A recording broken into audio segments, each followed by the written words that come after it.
whether current psychology is Jewish, by virtue of the fact that it seems to emphasize self-absorption as opposed to getting out of oneself.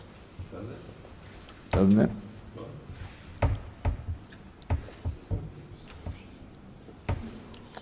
Avram and Eli are both therapists, psychotherapists. Okay, then the second question was, what is Rashi adding when, in the beginning of the Seder, it says, V'eira el ha'avos, it says, V'eira el Avram Yitzchak v'Yaakov, and Rashi says, el ha'avos. So, I mean, that's obvious, so what is Rashi adding over here?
Rabbi Yitzchak question, I believe, is probably easier to answer than Rabbi Yitzchak Samit's question. But here's what I think is going on with Rashi. Moshe Rabbeinu is very, very troubled. He's very anguished about the fact that his intervention has aggravated the plight of Klal Yisrael in Mitzrayim. So, some of the Mefarshim say that Moshe Rabbeinu, when he begged off initially from accepting the shlichus, was because Moshe Rabbeinu typically believed that his brother Aaron HaKohen was a greater Yireh Shamayim than himself. for whatever reason, and that the words, and we have this rule that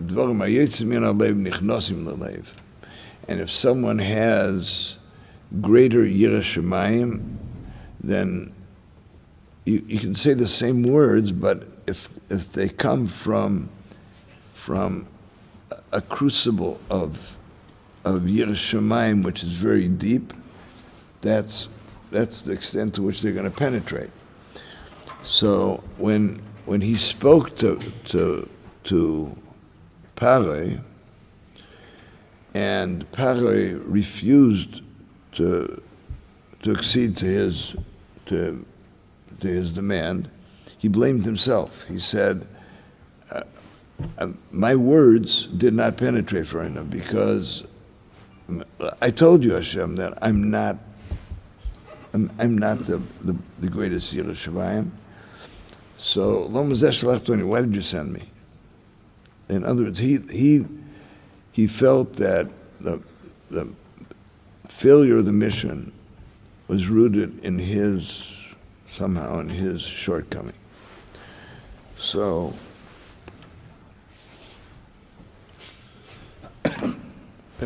there's always this issue. The Medrash, for example, says as follows, that when Yaakov had his dream, so the Medrash says that he saw the Malachim going up, Malachim going down. So the Medrash says that he saw the Malach that represented, the heavenly representative of Bavel, going up 70 levels, 70, what do you call the things on there, 70 rungs, and then coming down. So he understood that meant that Bavel would have power for 70 years, would come down. Then he saw the Malach of Yovan going up, coming down. And then he saw Edom going up and not coming down. And he was terrified. And the Rebbeinu said to him, don't fret about this, even if he makes his nest amongst the stars from there. It's a pasuk Misham. From there I will bring him down. Something yasim kinoi, something that I'll bring him down from there.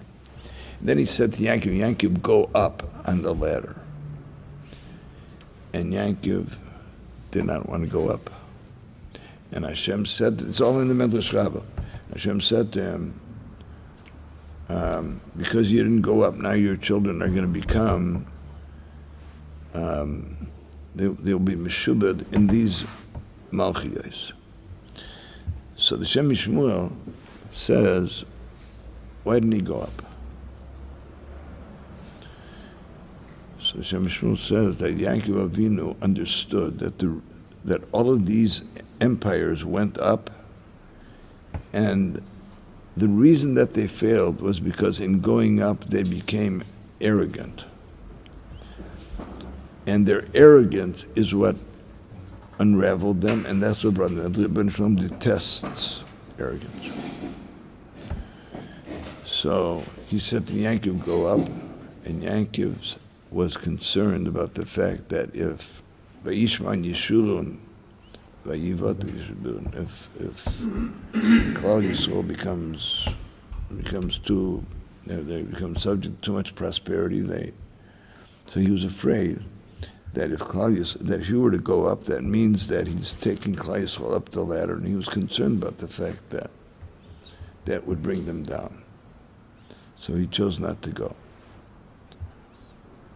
So Shem Shmuel says, so what's wrong? It's a good cheshbon. It's a big worry. So he says that granted that it's a concern, granted that Yaakov Avinu meant it, but the Rebbeinu Shalom, when the Rebbeinu Shalom speaks, you suspend all judgment. And there's a very fine balance between knowing when to speak and when not to speak, when to challenge and when not to challenge. So the Rebbeinu Shalom said to Moshe, you are the Goel. yeah, Yerushalayim, not Yerushalayim. Nicht dein Geschäft. It's not your business. But Moshe Rabbeinu was anguished about the fact that he was somehow the cause of a great deal of pain for Klal Yisrael. And as a result, he complained, Hashem, Yos dibarti al parei. So Hashem said to him, look, you know we have these people, Avram, Yitzchak, and Yaakov, and they never complained. And he goes through Rashi cites different cases. Avram he needed a Makan Kvura in Eretz Yisrael, which Hashem had promised him. That was his land, and he was the balabos. And nonetheless, when it came to burying his wife, and he was in a time of grief, he made no demands. He paid big bucks for the Yitzchak didn't complain. Yaakov didn't complain. Why are Avram, Yitzchak, and Yaakov designated as Ovais? Moshe Rabbeinu was not an Av, nor David the Melech wanted to be an Av. The Melech says David the Melech petitioned Hashem that he should be one of the Ovais. And that Hashem said to him, okay, the reason that they're Ovais is because I tested them. You want to be one of those, I'll have to test you. So he tested him, and of course he failed. And then David the Melech said, I wish I hadn't asked for it. Mm-hmm. David the Melech says in Tehillim, I wish I hadn't asked for it. I'm not good at remembering psukim in Tehillim, or any psukim, but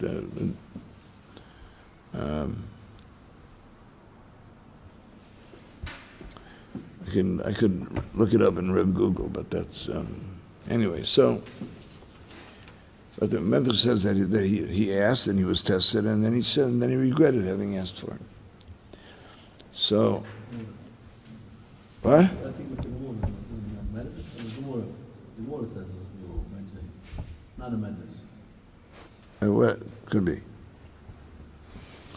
It's a Jewish source, a Jewish source.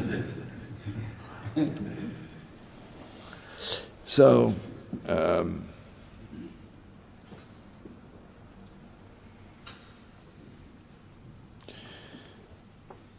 You can't criticize someone who seems to be coming with a legitimate objection. Moshe Rabbeinu had a very legitimate objection. And he was anguished, because he thought that maybe something was wrong with him. But the bottom line is that he came to the Benjamin with a complaint, which is, on the one hand, some of the Foshim will say that was very good. That was a mark of his leadership. That was a testimony of his, that he cared a lot. But the Rebbe does over here say that Chaval al Dav then lo mishtachim. Too bad for those who are lost and can't find them. So the one starts off by saying, so Rashi wants you to understand that by making that statement, Hashem was legitimizing his criticism of Moshe's lack of complete trust. So he says, El Ha'ovais. The reason that Avram, Yitzchak, and Yaakov are called Ovais is because they have given us their essence. The reason that they're Ovais is because they are the ones whose lives, whose nisyonos, whose victories, and to some extent maybe whose shortcomings are all part of our spiritual DNA. Avram, Yitzchak, and Yaakov, we are capable of and have been capable of akedos throughout history because of Avram Avinu. And we are capable of all of the things that Yitzchak and Yaakov Avinu did because of the fact that they are Ovais. And the Ovais means that we have inherited, there is a genetic, spiritual genetic property that we have inherited from them. That is unique to the Ovis and to the Mois. That's why. There seems to be like another characteristic that I don't think we saw in the Avos. Moshe vehemently argues with Hashem on a constant basis. It seems like that element, except for maybe Avram arguing about the people of Sodom, but aside from that, you don't see this constant tension, if you will, like between Hashem. Like he seems to have brought this in. Was that another component of the Avos that didn't come out? Or and Moshe is the greatest man that ever lived. So He's the greatest Novi. No, but is the greatest man that ever lived. No. Most humble. But I don't know, he seems I'm to. not- He's like every conversation seems to be somewhat of an argument. Not like, but it's a constant Yeah, struggle. so Moshe is the prototype leader. But in Avram, Yitzchak, and Yankov, we have the prototype parents. They are the ones who have given over to us their strengths, whenever they, whatever they did, when they dug wells, they were digging wells in that are part of our that are part of our nature. It's part of it. We have all of their qualities, their talents, their abilities, and on a spiritual level. So when Hashem is coming to Moshe, he can't just say to Moshe, Moshe, you had no right to complain. He had to say to Moshe, Yaakov. Rashi says, why does he say that? Because he's saying El Ha'oves. They are Oves. Moshe, you have in you the Oves. They didn't complain. Why are you complaining? So he has to, that's the premise. The premise for being critical of Moshe has to be because he has in him, he has inherited the strengths of the Oves, and the Oves didn't complain. So I remember from 37 years ago, you pointed out that when it says Moshe, there's no line between them. right. Moshe, Avram, and Yankov, and you made a limud from that. I don't remember clearly, but it was mashma that Moshe had something that they didn't have. Right. Wow. What a memory. Gewaldig. Pinchas, you are something else. Okay, so, by the way, that's a Zohar. The Zohar Kodesh. The Zohar Kodesh says that whenever it says a double name, Avram, Yaakov, there's a slash in between, a psik. Whereas by Moshe, when he says Moshe, there is no line, there's no psik. So the Zohar Kodesh says that the difference is that as great as the Oves were, the fact that they had a goof, that the goof was it was a line. And there was they had to get beyond the hefsek of the goof, whereas Moshe Rabbeinu's anivus was so profound that there was nothing that came between them. The reason that Moshe Rabbeinu is the scribe of Torah is because and I think I mentioned this to you, that when the Gemara says that when Chizkiah wanted to know what was going to happen, so he sent a shliach to Chulda HaNeviah. The Gemara says, why did he send to Chulda HaNeviah? The dominant Navi of the time was Yirmiyah. So he says because he wanted the Nevius to come from a woman. Noshim Rachmani is saying, no, Noshim they're more compassionate. So the Psalm asks the question, a Nevius is a Nevius, what's going to happen is going to happen. So what's the difference? So he says that the Nevius does pass through the Mahus of the Navi. So he knew that Yirmiyah was a very demanding, very sharp person, and he was concerned about the fact that when the Nevius would be expressed by Yirmiyah, that it would have some very jagged edges. He wanted it to come through the fate was going to be the same fate, but tempered. Came through Nashim. And so because the Novi, and the same thing about a dream. You want to, a dream. You got to go to a friend because when Kala all goes after what. So we shape divine energy, and we can't we can't really alter it, but we can shape it. Anyway, so that's the. Isn't there a question when you say the Mishnah says Aser Ritzon Cha Ritzono?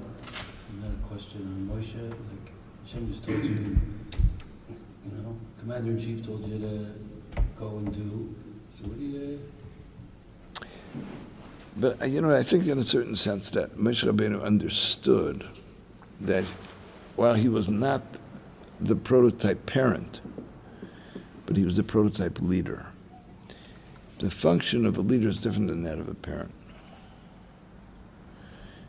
So the Avos were the quintessential parents, and we have their strengths. But another question is, how does a leader? What are the obligations, the responsibilities of a leader? That's different than a parent. And Moshe Rabbeinu understood that the obligation of a leader is to be an advocate. Rashi's explanation doesn't look like Pshat. Whereby which? The explanation of Dibber and Kashos and the whole it doesn't look like Pshat, because if you look at Pshat, Kadosh Baruch Hu is explaining something to Moshe that Moshe didn't know. Moshe's here, Moshe's in a situation, Moshe's got to deal with what's in front of him. Right in front of him is Paro stopping him from doing Hashem's sleep. Right. Hashem says take him out. He goes in. He does what Hashem says. And suddenly it's worse. And it looks worse. And it looks like it's not going to happen. And now Moshe's like, well, I don't know what to do. What am I meant to do? Like, he's in the moment. He's there. He's in the moment, and he's very good. And the complaint is not the fact that he was an advocate. He was championing his people, but the Lamazah Shlachtoni is the problem. Why did you send me? I told you I didn't want to go. Why did you send me? So Rashi's quoting a Medrash. This is not his own thing here. But the point of departure of the Medrash is because the pasuk itself seems to contradict itself. It starts out Vayidaber Elokim. Both Dibur and Elokim. Dibur is Amira is soft. Dibur is sharp. It's much stricter. Elokim is midas hadin, whereas Hashem is midas rachmim. So you have in the same pasuk where Yedaber Elokim el Moshe, it's sharp, and then Vayemer Elov ani Hashem. So you have in the same pasuk you have almost two polar opposites. So that's what the Chazal are trying to figure out. How does all of that stack up? So they say that Vayedaber Elokim el Moshe was first the criticism of Moshe, Chaval al Da'avdin le'mishtachrin, your forebears did not question my judgment, and then nonetheless you did champion your people. So V'yemrov ani Hashem. So that's where that goes.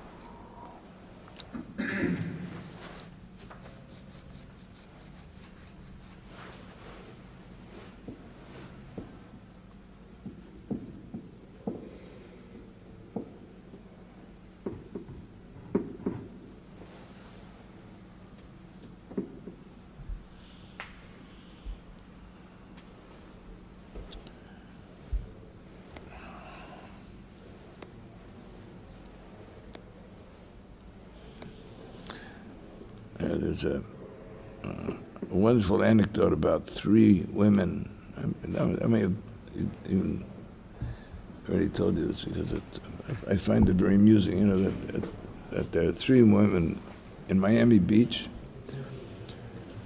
the senior citizen capital of the world, and they're sitting around and they're boasting about their children. So one of them says, my son, Sidney, he is so good to me. You should know he bought me a diamond ring which is cost him $10,000. And the second woman says,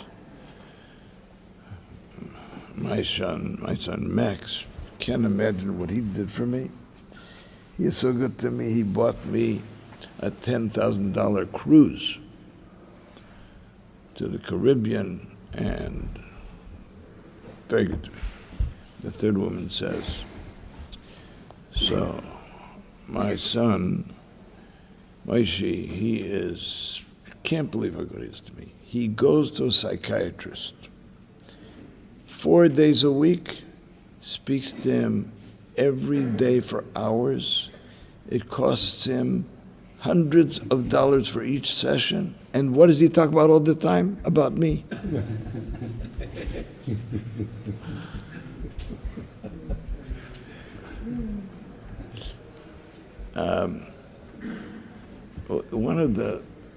I think one of the most, I don't know what to call it, for me, one of the most annoying people to have to relate to. I mean, it's not that today, as many of you know, psychotherapy has changed a lot, but psychoanalysis had people so preoccupied with themselves. They were always taking their temperature, always trying to think about what their dreams were and what the symbols meant. And they were into themselves. And when you met with them, they were pretty much, that's all they talked about was themselves. And everything was about how it related to them and what it meant to them. And if you talk to these people for 10 minutes, you felt eviscerated, you know, they drained you of your energy. So, on the one hand, there's a vote on this week's parsha from the first Belzer Rebbe, Sar Sholem from Belz. So there's a Balaturim, which I was just looking at. Balaturim says, "V'samti fidus bein ami vein amecha," and I will make a distinction. The word fidus usually means like to redeem, a redemption. Samti fidus bein ami vein amecha. I will make a redemption. I will make a difference between my nation, Hashem says, and your nation, and there's going to be this attack of all these wild animals, and all these beasts are going to be coming in, and they're not going to bother my people at all. So V'samti v'dus. And the Turim says, Gimel b'Mesero. There are three such expressions in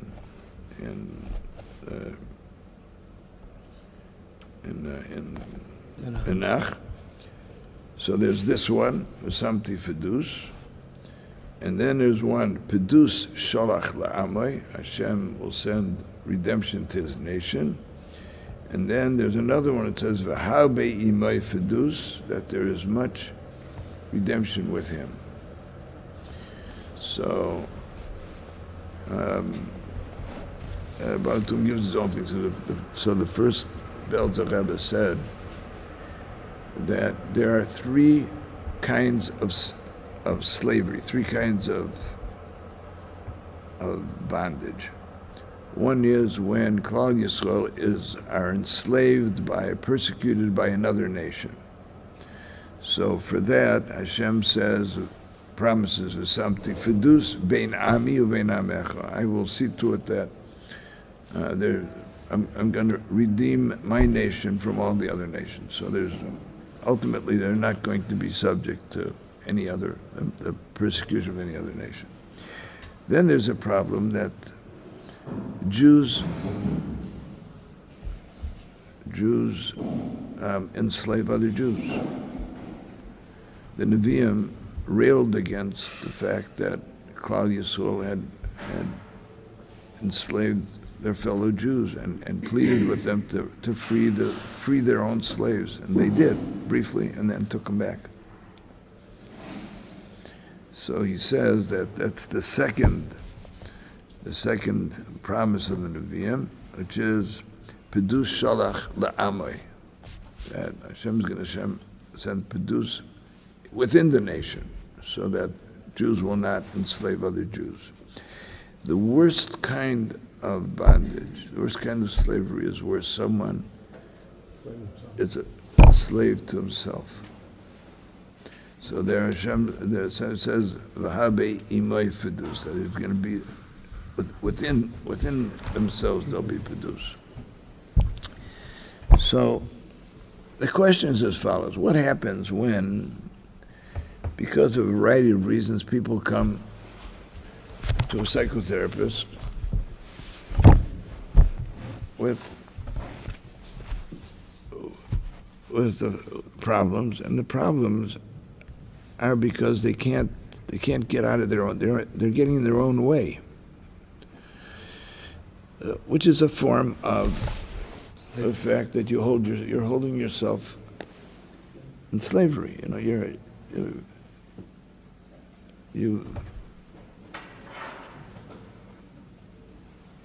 you've allowed yourself somehow to languish in a dungeon of your own making. You know, you're not.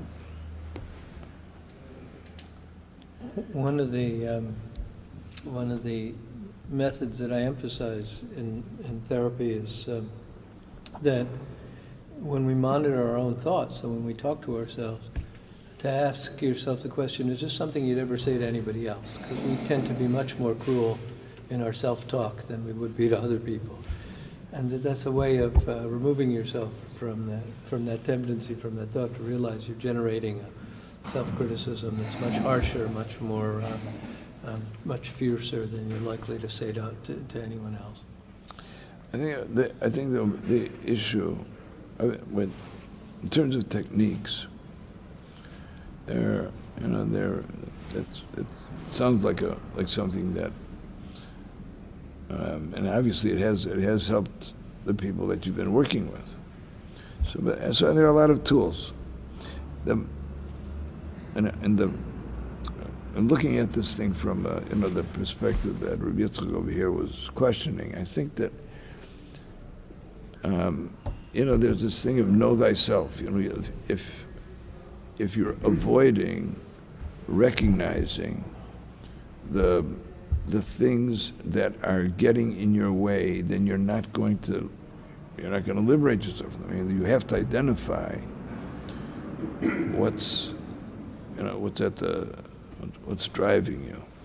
So there's certainly merit in that kind of introspection, that kind of a hisbeinenus, that kind of helping somebody name the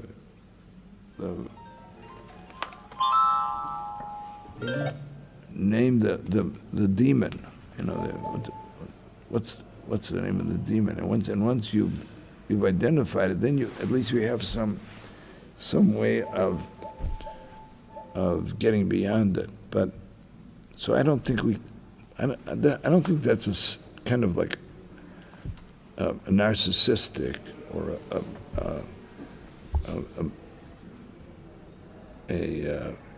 kind of a pathological preoccupation with self.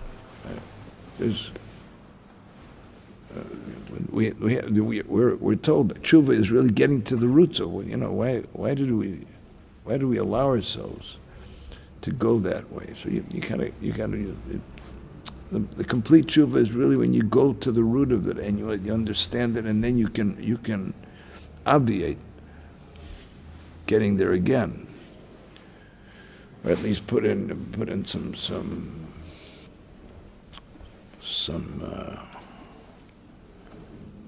fences about not falling into those that kind of a trap again. But I think the danger is when we live the kind of life where it's all about us. Everything is how am I feeling and how am I doing, and how can I make myself happier? How can I make myself less pain and stuff? The advice to get out of oneself, to devote oneself selflessly.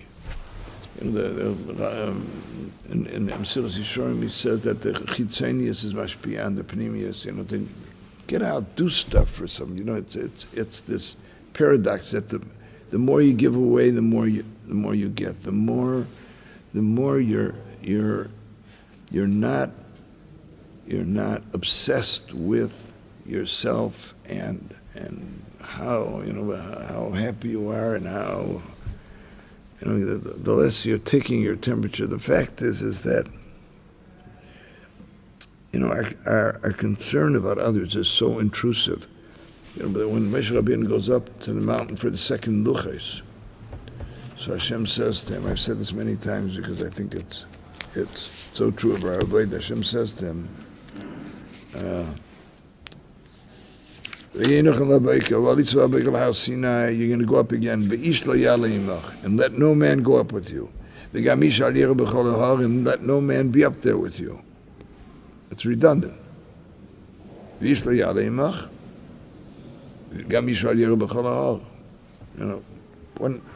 One of it, just say one. Either say, let no man go up there. If nobody goes up, then there's nobody there. Or then say, then we understand nobody should go up. So I said that, and it's one of my own personal battles, but we always deal with the fact with, what did somebody else think of me? So that, so if I daven for the Yomid, when I'm getting up to daven, I'm thinking to myself, so I have to daven in such a way that people will think nicely. That people will think nicely about me when I'm davening, they'll compliment me. If I'm going to speak, I'm worried about the fact that they'll want to say nice things about me. They'll be impressed. So it's what? Right. So but that's already a high madrega. That's a high madrega. It's more about kind of a self-esteem thing. I'm always worried about what people are going to think. So no matter what we're doing, we're thinking about what is somebody else thinking about me. One of the reasons that they say, I think we said this once, they say that some of the kids that grow up in Tel Aviv have less risk of going off the derech than kids who grew up in Bnei Brak. Because in Bnei Brak, the kids have a sense that the reason that their parents want them to behave in a certain way is so that the neighbors won't be critical. And the kids have a sense that it's not about them, but it's about the parents and what the other people. Kids who grow up in Tel Aviv, they know that the neighbors could care less. So when their parents are concerned about them, it's really because they're concerned about them, not because they're concerned about what the neighbors think. In any event, what people think is intrusive on our avodah. They said that Rebbe Rabbinim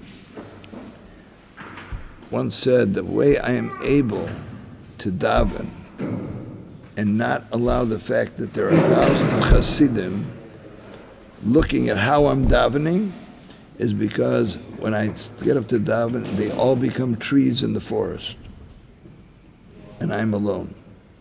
That's my mindset. I don't care what, I don't care what the trees are thinking. Even worse is not the fact that I'm concerned about what other people are thinking, but while I'm doing it, I'm marking myself. I'm a spectator to myself. I'm constantly thinking to myself, am I good enough right now? Am I really, scoring high? What, I'm doing? Is this an A? Is this a B? Is this a C? What am I doing? So Hashem said to Moshe, Moshe, you got to come up to the mountain. Here's the deal. Nobody should come up with you to the mountain. I don't want you to have to worry about what anybody else is thinking while you're with me. What's more, I don't want even you to be there.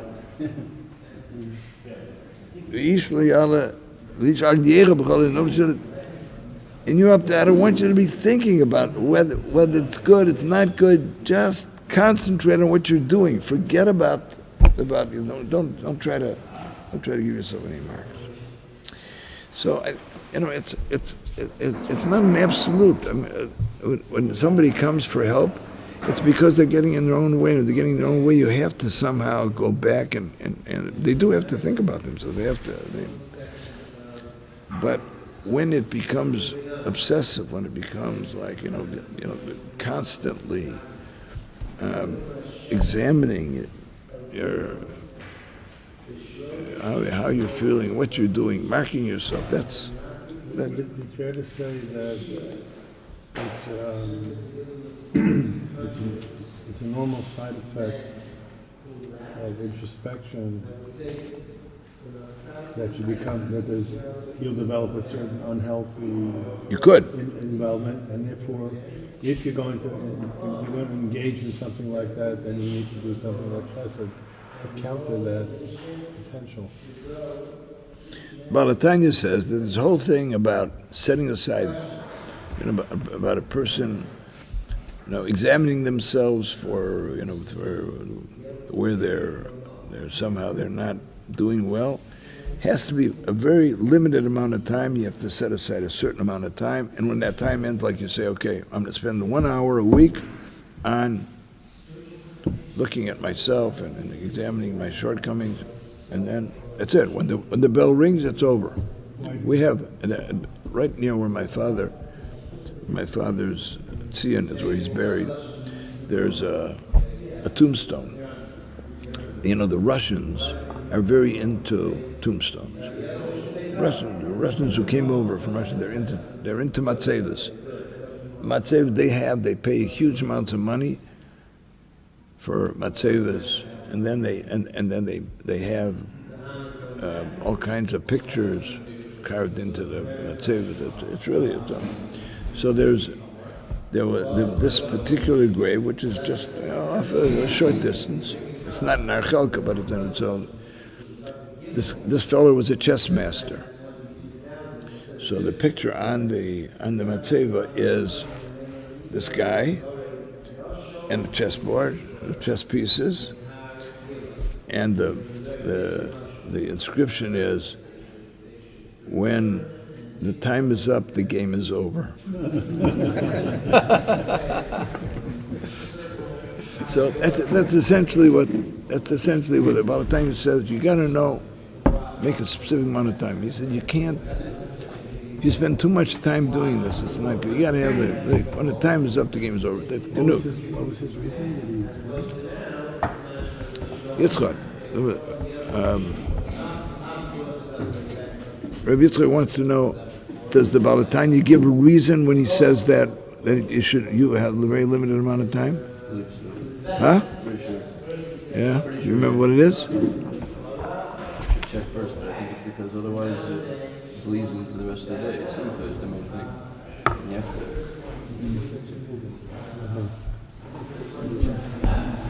So that's the answer. It's limited. You know what? It can,